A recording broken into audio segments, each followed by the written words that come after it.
नमस्कार, आप देख रहे हैं राष्ट्रहित टीवी। आपके साथ मैं हूं अंकिता। अंबेडकर विवाद के बीच कांग्रेस पर बीजेपी ने बड़ा हमला किया है। इस हमले से कांग्रेस हिल गई है। दरअसल वायनाड लोकसभा सीट से निर्वाचित सांसद प्रियंका गांधी के खिलाफ केरल हाईकोर्ट में एक याचिका दाखिल की गई है। दाखिल याचिका में प्रियंका गांधी के नामांकन के वक्त दी गई जानकारी पर सवाल उठाए गए हैं। दावा किया गया है कि प्रियंका गांधी ने अपनी संपत्ति की जानकारी नामांकन में सही नहीं दी है। प्रियंका गांधी वाड्रा के निर्वाचन को केरल हाईकोर्ट में चुनौती दी गई है।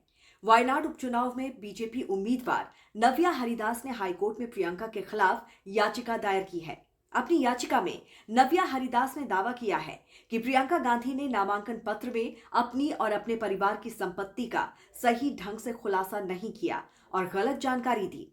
नव्या हरिदास ने कहा कि यह आदर्श आचार संहिता का उल्लंघन है और इसे भ्रष्ट आचरण करार दिया है। इस याचिका के जरिए प्रियंका गांधी के निर्वाचन को रद्द करने की मांग की गई है। कांग्रेस महासचिव प्रियंका गांधी वाड्रा ने 13 नवंबर को वायनाड लोकसभा सीट पर हुए उपचुनाव में 6,22,338 वोट पाकर पहली बार जीत दर्ज की थी, जबकि उनकी प्रतिद्वंदी बीजेपी उम्मीदवार नव्या हरिदास 5 लाख से ज्यादा वोटों से चुनाव हार गई थी। नव्या हरिदास को केवल 1,09,939 वोट मिले थे और वो तीसरे स्थान पर रही थी।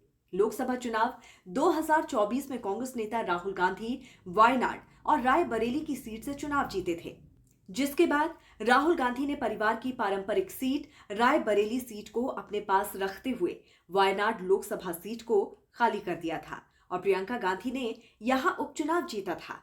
लेकिन प्रियंका गांधी की मुश्किलें यहां तक खत्म नहीं हो जाती हैं। प्रियंका की जीत पर केरल की सत्तारूढ़ मार्क्सवादी कम्युनिस्ट पार्टी यानी कि सीपीआईएम के पोलित ब्यूरो के सदस्य ए विजय राघवन ने बड़ा बयान दिया है। उन्होंने दावा किया है कि राहुल गांधी और प्रियंका गांधी के जीत के पीछे चरमपंथी थे। उनकी सभाओं में चरमपंथी मौजूद थे। उन्होंने आरोप लगाया है कि राहुल गांधी ने सांप्रदायिक ताकतों के समर्थन से 2 बार इस सीट पर जीत हासिल की है। सीपीआईएम पोलित ब्यूरो के सदस्य ए विजय राघवन ने कहा कि राहुल और प्रियंका गांधी की वायनाड जीत के पीछे सांप्रदायिक मुस्लिम गठबंधन था। उन्होंने सवाल उठाया कि क्या सांप्रदायिक मुस्लिम गठबंधन के मजबूत समर्थन के बिना राहुल गांधी जीत सकते थे। उन्होंने कहा कि वायनाड से 2 व्यक्ति राहुल और प्रियंका गए हैं।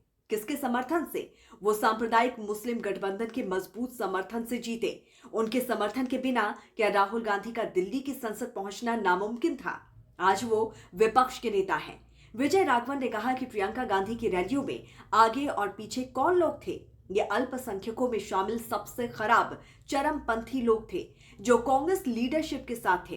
तो वहीं इससे पहले केरल सीएम ने आरोप लगाकर सवाल पूछा था कि प्रियंका गांधी केरल में जमात इस्लामी के समर्थन से चुनाव लड़ रही हैं। इसे लेकर कांग्रेस का क्या रुख है? हमारा देश जमात इस्लामी से अपरिचित नहीं है।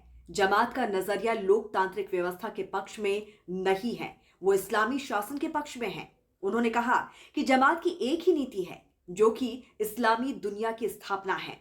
तो वहीं एलडीएफ यानी कि वामपंथी गठबंधन ने भी कांग्रेस और जमात इस्लामी के बीच संबंधों पर सवाल उठाए थे। ऐसे में अब राहुल गांधी और प्रियंका गांधी पर गंभीर आरोप लगे हैं। इसे लेकर इंडिया गठबंधन के भीतर हड़कंप मच गया है। ऐसे में जमात इस्लामी को लेकर राघवन के आरोपों पर आने वाले समय में जबरदस्त सियासी हंगामा हो सकता है। तो इस पर आपकी क्या राय है, जरूर हमें बताइए कमेंट करके। जुड़े रहिए राष्ट्रहित टीवी के साथ। नमस्कार।